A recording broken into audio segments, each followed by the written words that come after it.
चला तर दिवाळी म्हटल्यावर डेकोरेशन फराळ हे सगळं आलंच.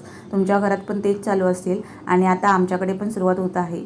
तर सकाळी सकाळी सगळं पसारा काढून ठेवला आहे. म्हणजे गेल्या वर्षीचं काही जुनं वगैरे आहे ते सगळं चेक करत आहेत रियांचे पप्पा. मग तोरणं वगैरे बघत आहेत. आणि रियांश काय मग पप्पांनी जे काही केलं ते आम्हाला पण करायचं असतं तसं त्याचं आहे. आणि मग इकडे आम्ही मस्त असे डेकोरेशन केलं. खूप छान वाटत होतं. डेकोरेशन झालं, दुपारचं जेवण झालं, थोडा आराम केला आणि मी इव्हनिंगच्या टायमाला थोडं मार्केटमध्ये गेलो होतो. कारण काहीतरी भाऊबीजसाठी वस्तू बघायच्या होत्या त्यासाठी. चला तर शॉपिंग झाली आणि मग काय मूड झाला शेवपुरी खाण्याचा. शेवपुरी मस्त खाल्ली. घरी आलो. घरी रियांचा मामा आला होता. त्या कारणाने रियांश पण खुश होता, छान खेळत होता. मी एका साईडला जेवण बनवून घेतलं आणि मग मी फराळाला सुरुवात केली. आज मी शंकरपाळी बनवली होती. मी शंकरपाळी अशाच प्रकारे बनवते. तुम्ही कशी बनवता मला कमेंट करून नक्कीच सांगा. तर 3 वाटी मी मैदा घेतला होता. त्याच्यामध्ये चिमूटभर मीठ टाकलं होतं आणि छान असं मिक्स करून घेतलं आणि अर्धा वाटी तूप गरम करून त्याच्यामध्ये ॲड केलं आणि मग मस्त असं पाणी घालून मिक्स करून घेतलं.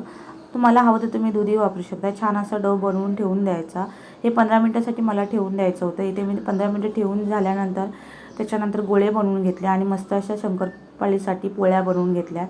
आता हे तुम्हाला हवे त्या शेपमध्ये तुम्ही कट करू शकता, पण पोळी व्यवस्थित बनली पाहिजे. जास्त जाड पण नाही आणि जास्त पातळ पण बनली नाही पाहिजे.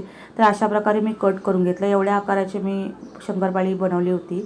लो फ्लेमवरती मी शंकरपाळ्या सगळ्या तळून घेतल्या आणि खूप मस्त आणि ऑसम झाल्या होत्या. म्हणजे अगदी तोंडात घेतल्या विरघळणाऱ्या अशा शंकरपाळ्या माझ्या बनल्या होत्या.